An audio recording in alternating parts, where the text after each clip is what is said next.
This episode is brought to you by Accenture. When your advertising operations fall out of sync, everything else follows. Spotify and Accenture are working together to reinvent the rhythm of ad sales, using automation, analytics, and smarter workflows to simplify campaign delivery and access better data across the business. The result? Less time spent on operations, more time connecting brands with the moments and fandoms that matter most. Learn more at accenture.com/Spotify. This episode is brought to you by Google Chrome. You think you know a browser, but Gemini and Chrome? That's new. It can help you with practically anything on the web, like restoring a vintage motorcycle from a 50-page restoration blog, or finally break down that long article you've had open for weeks. Gemini and Chrome is here for it. Ready to make anything online make sense? There's no place like Chrome. Check responses, setup required, compatibility and availability varies, 18+. When you need to build up your team to handle the growing chaos at work, use Indeed Sponsored Jobs. It gives your job post the boost it needs to be seen and helps reach people with the right skills, certifications, and more. Spend less time searching and more time actually interviewing candidates who check all your boxes. Listeners of this show will get a $75 sponsored job credit at Indeed.com/podcast. That's Indeed.com/podcast. Terms and conditions apply. Need a hiring hero? This is a job for Indeed Sponsored Jobs. Hello, everybody. This is your friendly neighborhood rotoscoper, Morgan Stradling here. Just to give you a heads up about what this episode is about, this is my weekly live stream that I do on YouTube every Thursday at 11:30 Pacific, 1:30 Eastern. And this is the audio recording of that. I'll include a link in the show notes if you want to watch the video. In these live streams, I go over the weekly box office in addition to some animation news. This is a shorter episode. We didn't really have a lot of new animation news to talk about, so we really just focused on the box office. But I wanted to let you know that if you have a news story that you want me to discuss, I have a form for you to fill out. You can go to rotoscopers.com/livestream-news, and that will take you to the Google form where you can submit your news tip. And I will try my best to include it in the following live stream. If you want to check out future live streams, you can always go to rotoscopers.com/livestream. That will redirect you to the live section of the YouTube channel, where you'll be able to see the upcoming live streams that are scheduled. I try to schedule this out a few days in advance, if not a week in advance, just so you can be aware. You can ring the bell, be notified when I go live, but that's where you'll be able to find that there. And one last reminder, the Patreon is back live. So if you want to support the show that way by becoming a patron, you can go to rotoscopers.com/patron. So you'll be able to see the various tiers and levels there. We have a $5, $10, and $15 patron. Try to keep it easy for you guys, really streamlined. So thank you to those who have signed up. And without further ado, here is my weekly live stream. Hello, hello. Welcome to the weekly live stream of the Rotoscopers. I am Morgan Stradling, and I'm going to be here today. I am excited. So as we're getting going with the live, just give a little update on what's been happening in my life. Can't show you right now, but I am in a boot. I had an injection in my foot for some foot pain that I've had, and it was PRP, which is platelet-rich plasma. They draw your blood, they centrifuge it, so it separates the plasma from the other part of the blood, and the plasma is the stem cells. They call it liquid gold, and they inject that back in, and so it's supposed to help stimulate, growth factors and just healing. So I'm hoping it works. So I have been in the boot for a week and a half, and I have to be in the boot for 2 weeks. So I am just clunking around with this giant contraption, and I'm really excited to get it off, and hopefully it helps a lot. So yeah, that's what I'm up to. And the other thing is, when I get off this, is I have been making soap. I have a little tallow balm business that I do for fun, like friends and family. I do a few local markets here and there, just something to do. I mean, I'm a jack of all trades, master of none. Like, I find something, I'm like, this is interesting, I want to do this. And so I've been doing that for a few years. And so the soap needs to be cut, and then it has to cure for 4 weeks before it's ready to go. So yeah, that's what my day has been. How has your day been? We are going to jump into the box office now. So just to talk about what we're doing right here, we will be reviewing the box office for last weekend, which was the 4th of July weekend, and talk about the various movies. There's mainly Minions and Monsters, and then Toy Story 5. And, we'll look at everything else that's happening there.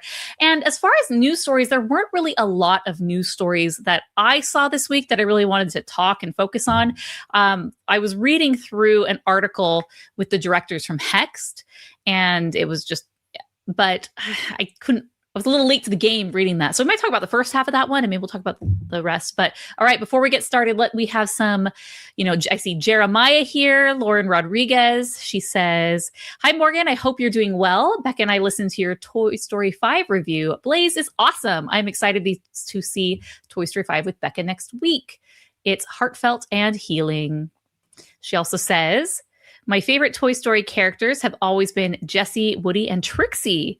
As for new characters, I love Atlas and Snappy." Yes, lots of fun new characters. I was thinking about Toy Story 5. At this point, we have quite the cast of characters. There's so many toys in the toy box here. And I was really thinking Toy Story 3 did it phenomenally well. They had a very established cast of characters. We introduced some new ones with Bonnie's toys and then some of the toys from the daycare. And I feel that film, it's perfectly balanced with as far as everyone getting some time to shine. It doesn't feel like they have one line, like, okay, we check that off the box. They actually have meatier parts of the story, right? Here's Jeremiah. He says, "Hi, Morgan. I'm here with my various limbs still attached. I hope the medication works and your foot pain feels better."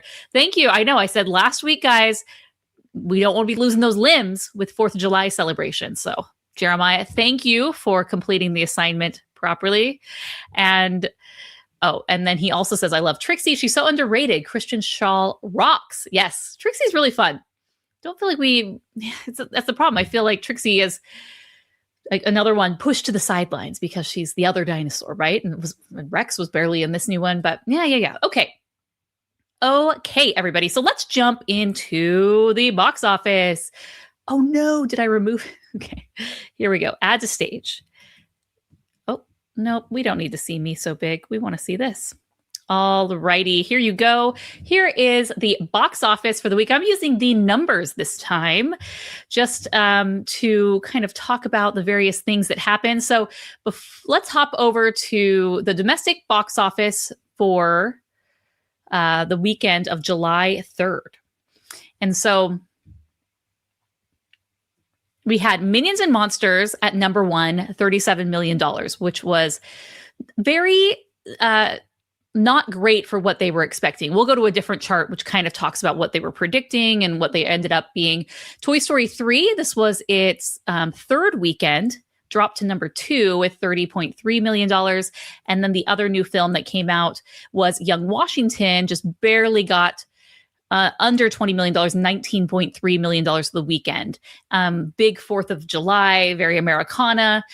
And we can see the different theaters that they were in. We have, around 4,000 theaters, another one around 4,000, but a little bit less.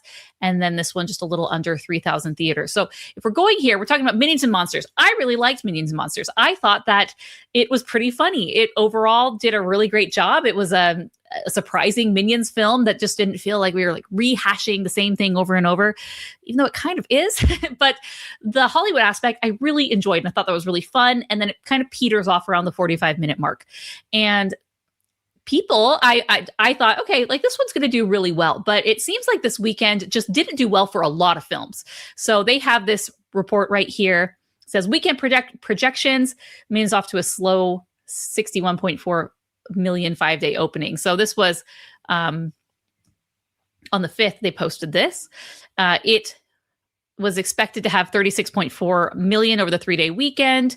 And if you're looking right here, they have this really cool chart that shows what the predicted box office was and the actual. And then it also shows what percentage of that is going to be. So both Monsters and Minions and Monsters and Toy Story just had 70% of what it was predicted they were going to do over the weekend. And so I think that's, to me, just looking at it, Toy Story, you would expect it kind of follow the trend that it had established at that point. So the fact that both Minions and Monsters and Toy Story 5 kind of experienced this very similar trajectory makes me think that it just was not the strongest weekend overall for box office. Now we have Young Washington, which 99% basically hit its mark, what they were expecting. But again, it kind of goes with more of the holiday. But it does say that obviously that we had the 250th birthday that weekend, as well as the ongoing World Cup. And I think that may be a big part of it. A lot of people are watching the World Cup. If you're watching the World Cup, let me know what teams are you going for. I mean, now that USA is out, we have to find, for me, I have to find a default other team. And for me, it's Norway all the way. That Norwegian player, Holland, is Haaland. Is that his name? He is my favorite. I love him so much. So that is my team all the way. But a lot of people are watching it who normally would not probably be. Americans are not known for watching for soccer. So that's a lower tier sport for us compared to American football and basketball and, a lot of things. So, and baseball specifically. So the fact that there's watch parties, like all the places that I go, I see watch parties. My gym's having a watch party. World Cup, I think, is taking a lot of entertainment eyeballs away from the movie screens. And so until the World Cup wraps up, it'll be interesting to see how the box office does, if we're going to continue to see these lower numbers. But these two films, Minions and Monsters and Toy Story 5, which are the family films of the bunch, fared the worst out of these. Some of these, and then Supergirl, but Supergirl is Supergirl and really had a bad start from the very beginning. So I think that's interesting. And Young Washington, like we talked about. So I want to go back over to, let's look at the Minions. So on here, you can see the summary of how it's doing, but you can also see this fun graph where you can see how it's cumulatively doing. And this is just domestic right here. And then it's kind of showing where it falls. Other films similarly like this. It says the shaded area represents the daily performance of movies released in the past 5 years after the end of their first weekend, ranging between the bottom 10% and top 10% of performers. So with that, we're seeing that Minions and Monsters, after this, it's kind of just right in the middle, maybe a little bit above the median. So it's kind of doing average what to expect. It's not this movie that's going to completely just blow out of the water. So yeah, maybe there is Minions fatigue here. It'll be interesting to see where they go from this. Are they saying, okay, do the Minions need a rest for a little bit? I can't remember if there's been any other Despicable Me films greenlit. Are we getting a Despicable Me 5? I wouldn't be surprised if we weren't.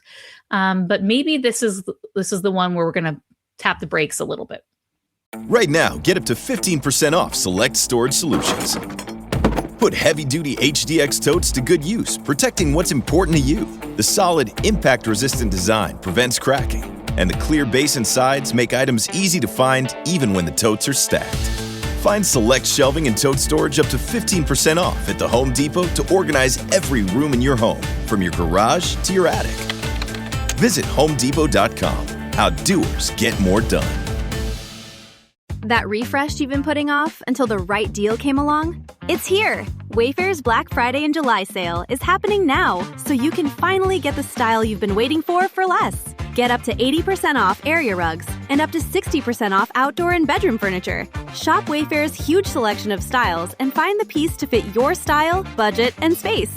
Plus, free shipping. Black Friday in July ends July 27th. Shop today at wayfair.com. Wayfair, every style, every home.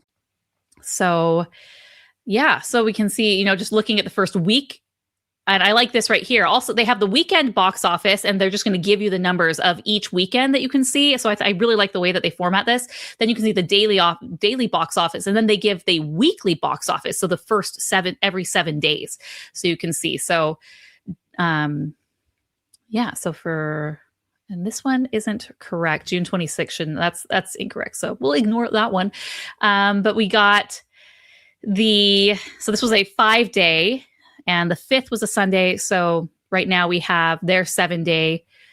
We don't have the others, but it did pretty good on the Tuesday bump. Okay. And let's go back and look at Toy Story. So Toy Story has been really, really interesting. Toy Story did amazing, right? We've talked about this. So we're looking at its opening weekend, 159.6 million, then dropped about 56% to 70.8 million. And then finally, in its third week, finally just hit number 2, this is amazing for this film, 30.3 million. And it's having a very kind of somewhat consistent 57% drop with that. And if we're looking at the chart here, was trending really well for the first week or so, and now it's kind of pushing to the median. So we're not seeing that trajectory where it's just going to continually ride this wave. It really was front heavy with people seeing this movie from the very beginning, excited about it. And now that other things, Minions maybe taking a little way up from that, it's kind of nestling right where we expect it to be. So, and okay. So interesting stuff right there. And then while we're at it, let's look at Young Washington. Not animated, but, it's kind of the one that people were interested in seeing. I'm interested in seeing it. I think I may see it Friday if I can get a babysitter, but I am going to be seeing, well, I'll hold that off. But okay, so here we have the first week or so of this, and it's trending what we expect, so which makes sense with the law of numbers, is that the majority of films that are released are probably going to fall right in the median, and you're going to have exceptions on the tail end. So this, I'd like to go and see Masters of the Universe, because and let's look at Supergirl to see these ones that are bombs and see how they are faring. Yeah. Okay. So interesting. You're seeing Master of the Universe. I mean, I did not enjoy this film. You can go listen to my podcast, rotoscopers.com/369 to see my review of Masters of the Universe. Wasn't my cup of tea, but at the same time, I have a weird fondness for this. I want it to do well, even though I didn't like it, just because I really I like seeing films bomb that much, so. So this one, but this is kind of what we're expecting of more of a bomb, where the line is right here. And man, look at this. It is not even climbing hardly anything, maybe 1 million a day at the very end. Oh, poor Prince Adam. And then Supergirl, let's see if this one, wow. Okay. So not as bad. I'm looking back and forth. Yeah, I mean, this one has more data points. The other one has more data points to see where it's at. It has more time. But this one's kind of following similar curve. So interesting. So you can go to the-numbers.com if you ever want to play around with these and check out financials. They have fun graphs. And I really like the way that they have everything. So that was really fun. So talking about other movies we're going to see this weekend, I'm going to pause real quick, take a drink. And before I do, let's see if there are any comments relating to this. Oh, everyone's saying really nice things about my foot. Thank you. I hope your foot feels better soon. I'll be praying for you. What flavors? Oh, we'll talk about my soap at the very end. And hope your foot feels better. Listen to Toy Story 5 and agree with your sentiments exactly. Well, thank you. Thank you. I mean, as I was editing that, I'm like, man, I really didn't enjoy this film. And this is my take. A lot of other people seem to enjoy it. So maybe I'm one of the only ones. And Chelsea was very, kind of more fond of it than I was. So I'm glad there's others like us, right? Who just it wasn't for me. There were aspects I liked, but it wasn't for me. So talking about other things that, not that maybe aren't for me, but maybe this isn't for me, is Moana. So Moana live action is coming out this weekend. It opens tomorrow. Tonight are the Thursday previews. And that's the movie that I was saying that I was probably going to see. I want to get a review done of this, and I might be doing have some guest hosts for the next few episodes. And so I want to see this tonight. I might be seeing an 8:30 showing. Just, even though I don't want to see it. Does that make sense? If I want to do it because I'm doing a podcast on it. But if that was all removed, I don't think I would see this movie out of principle. There was a very, very long period of time where I did not see live action remakes because I was boycotting them. It was a good 5-year chunk. I just didn't see them. I still have not seen The Lion King.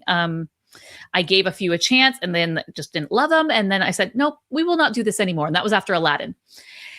And then we, needed some films to review. And so last year we ended up watching a whole bunch of the live action remakes on the podcast and ended up seeing quite a few of them. I still haven't seen Lion King. I still haven't seen Dumbo, and saw Snow White last year. And that one was fun. I mean, if there's anything, at least I can have Morgan rants on some of these films. But okay, so if we're shifting over to this upcoming weekend, unfortunately, we may have another bomb on our hands. This is from Hollywood Handle, says the Moana live action remake is on track for a $130 million global opening weekend. Budget was $200, one of the worst openings for a Disney live action remake. For comparison, Little Mermaid did $186 and Cinderella $132. I mean, can you really compare anything to Cinderella? I don't know. Cinderella is such a different animal as far as like the type of remakes. And speaking of that, I pulled this up. Oh, no. Well, while we're here, so there's already some new, this is from Shafrillas. Is that how you say his name? I watch his videos and his reviews on YouTube. Yeah. And his avatar is Tamatoa from Moana, speaking of. But if we're looking at Rotten Tomatoes, these are the things, whenever I'm going on the Rotten Tomatoes things for these past live streams, like I wanted something like this, where it's like, show me the other films in this franchise or similar things so we can compare. So Moana had a 95% Rotten Tomatoes score, Moana 2, 61%, and the Moana live action currently, I mean, it's very, very fresh, new. I mean, it's not fresh. It doesn't have as many reviews. Obviously, we have about like a fifth of the reviews compared to the other ones so far. So we'll see. But right now it's at 32%, not faring well for this. And I think people are, I mean, it's only been about 18 months since we had the last one, since we had Moana 2. And with Moana 2, we know the history with that one, where it was this television show that was converted. It was this Disney Plus thing that they were doing. And people went out and saw it because Moana was the highest not the highest grossing, but it was the highest streamed, the most streamed property for years on Disney Plus. And so there was a lot of goodwill with the Moana brand going into Moana 2. And I think people, although they said they like it, I haven't never heard anyone talk about Moana 2 since. I don't hear people sing the songs. It's like it was a blip in the radar. Oh, we saw that. That was fun. Next, right? Put in the next chip. And yeah, that's not great because I think the goodwill with Moana was lost a little bit with that one. And so we have Moana. So we talked about Moana last week, but this live action, it just doesn't. Why would I see the remake when I can watch the original? The original has everything that I want in a Disney film. It has the color, it has the animation, it has the quirkiness and the humor. And a lot of times with these, they end up having to like make them more serious. Let's make it more realistic.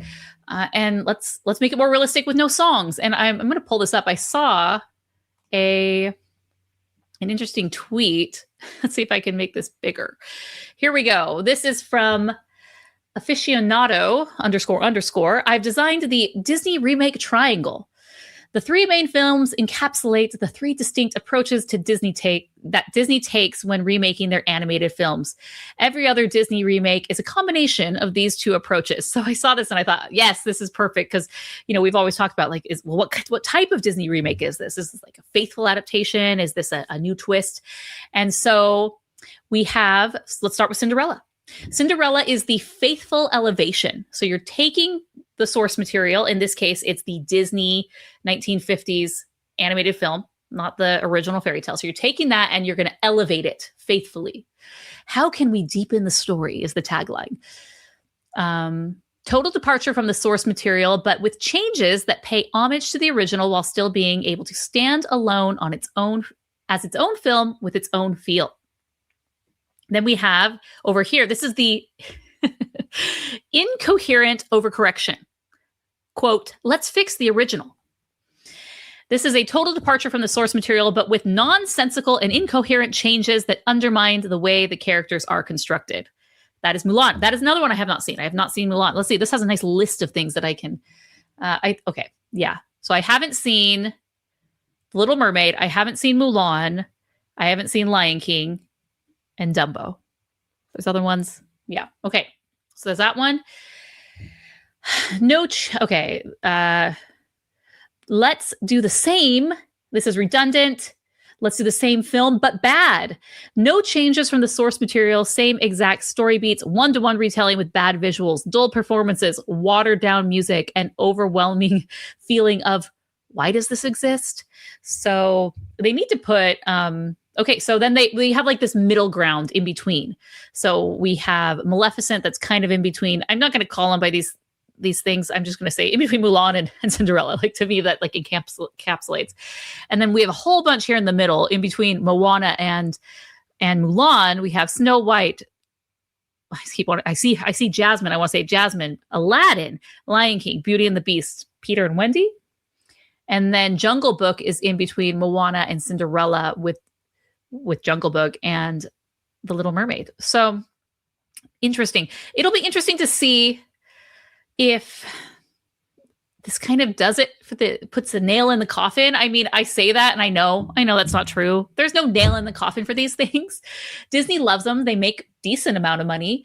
Has there been one yet that's been considered a bomb? I'd love to pull up. I wish I could create like custom charts on here on the numbers where I could go and just put all of them. And maybe there is a report where you can do that, but it'd be interesting to see where all those stack up. And, well, I guess Snow White, right? Snow White did not do great. This episode is brought to you by State Farm. Listening to this podcast instead of doom scrolling? Smart move. Another smart move? Getting help from one of State Farm's 19,000 local agents when you choose to bundle home and auto. Bundling, just another way to save with the Personal Price Plan. Prices are based on rating plans that vary by state. Coverage options are selected by the customer. Availability, amount of discounts and savings, and eligibility vary by state. Can I pull this up? Let's just do it live. Okay, Snow White. Oop. Not franchise. There you are. Disney's Snow White is what they called it. Whew. Well, I mean, interesting. Okay.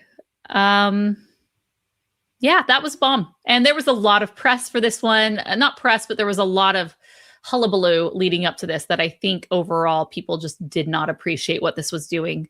So Snow White didn't stop them. Why would Moana? You have to think that Moana would fare a little better unless Snow White already did the damage and Moana was already in production, things were moving along, and it's just going to suffer a similar fate. So let's look up Cinderella while we're at it. Cinderella.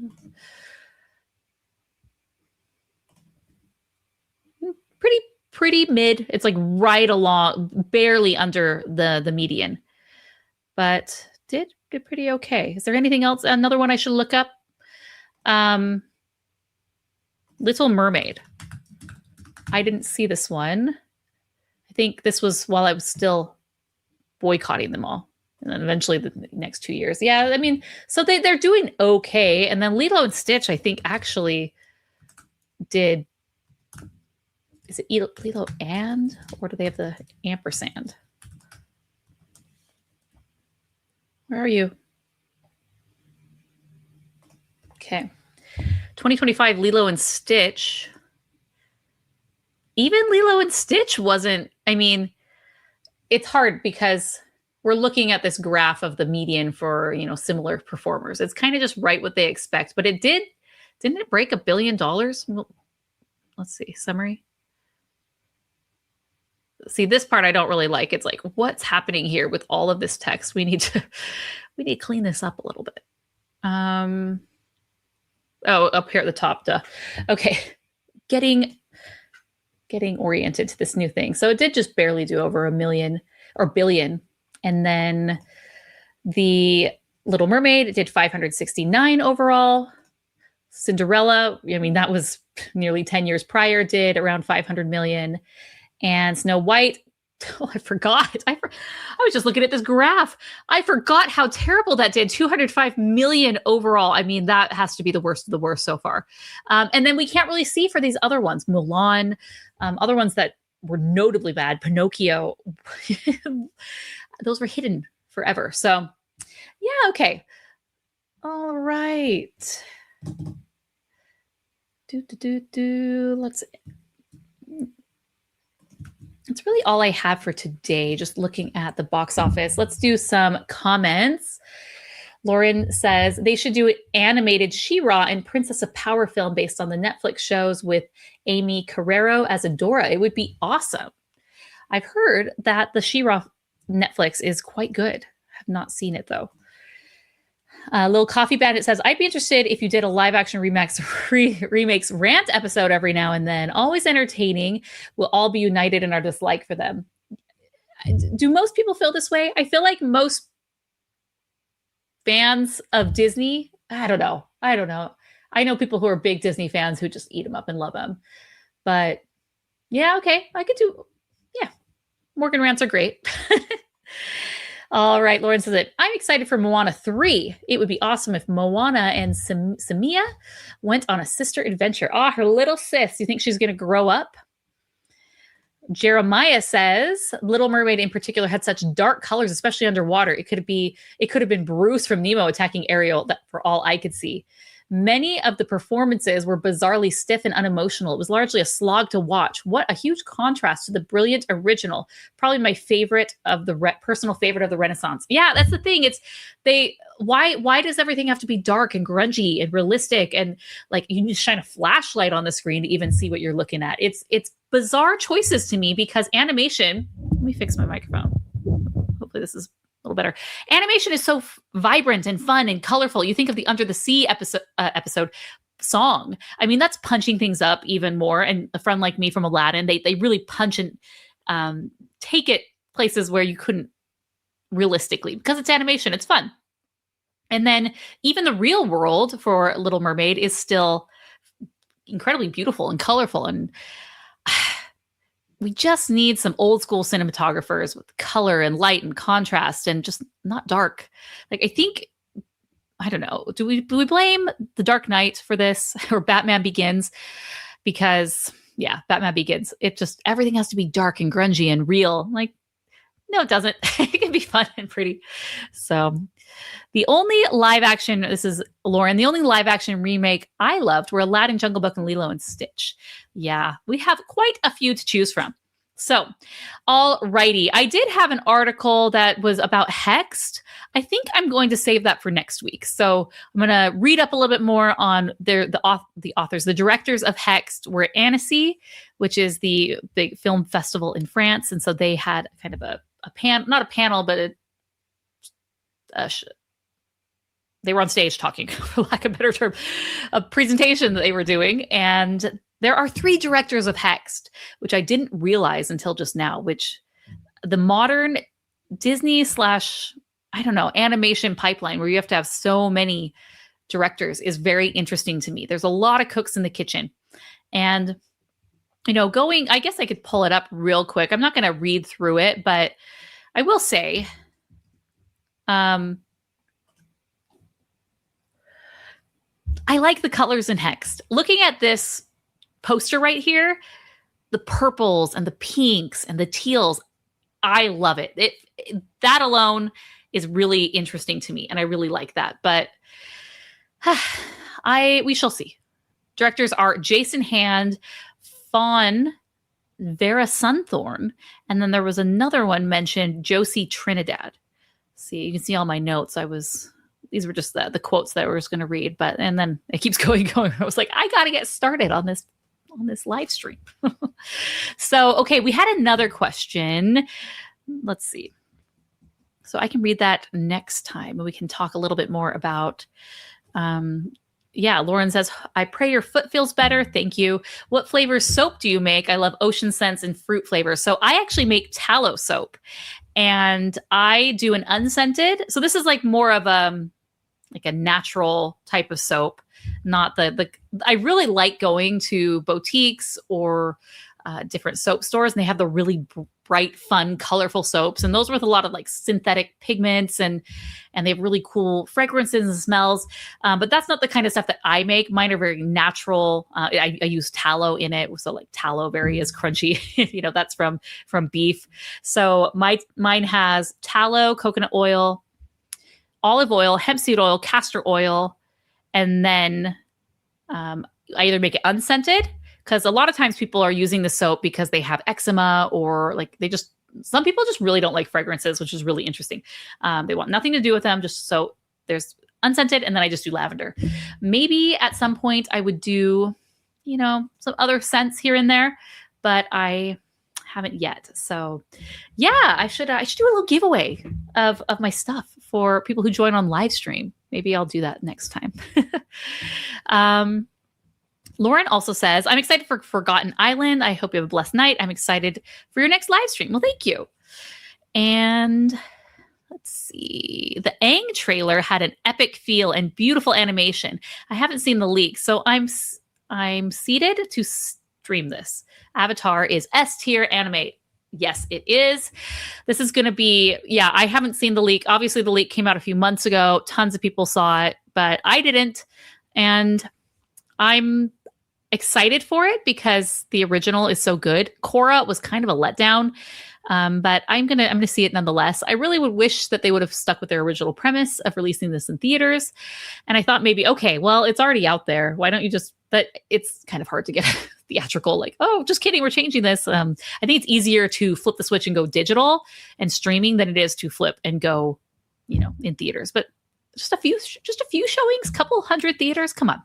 Maybe one night. I mean, do what the Digital Circus did. Just do one weekend, like just an opening weekend and then boom. I don't know. Jeremiah also says, I also love the quote that he's hot, he's tall and ripped, but not quite the adult avatar that he needs to be yet. That made me chuckle. I'm sure the fangirls will be appreciative. That made me think of our Masters of the Universe episode. It made us, we were just commenting on like, oh, they have like the costumes are great and the muscles are great. It was like, it comes off very thirsty. That's not what I meant at all. But Chelsea kind of did. And I was just laughing at her. She was like, no, it's great. So good. Maybe that's why I like Masters of the Universe, the rippling pectorals.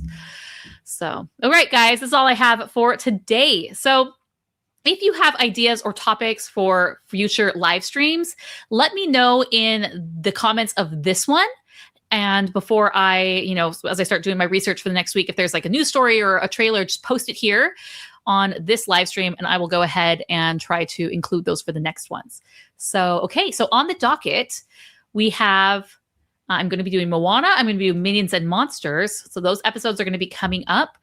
And then what's next after that as far as animated films? I mean, I think Moana's the big one. People are really interested to see how's this going to do? Why was it released so late? We'll have sorry, I can't talk right now. We will have box office for that. So we can compare it maybe to some of these other live actions and see how it compares. But we also have the Patreon that's back up. So you go to rotoscopers.com/patron or Patreon, both direct to the same place. And you can sign up to be a patron there. Getting a few things back up and running with that. Going to be opening a Discord. There were a few other things that I was adding, but you can check out the different tiers and perks. You get ad-free episodes. You get bonus content with every single episode. It's anywhere from 5 to 20 minutes of extra content that gets cut, or just for fun, like our pre-show, like something that's not pre-show. It's not really pre-show. It's just me and Chelsea kind of shooting the breeze before we're like, all right, you ready to record? Okay, cool. It's just our conversations. Like you're a fly on the wall with us before we get started. Things like that I'm going to go ahead and just include. And so you have your own private RSS feed that you can either listen to directly on Patreon through their app, or you can upload it to your podcatcher of choice. And then it will just automatically upload the episodes there. I'm trying to get it. Yeah, I'm trying to do some things behind the scenes, just waiting for some permissions from other people to see if I can do that. But yeah, so wish me luck for Moana. Is anyone else seeing Moana this weekend? Guess we'll find out next week. Alrighty, thanks guys. Until next time, see you later.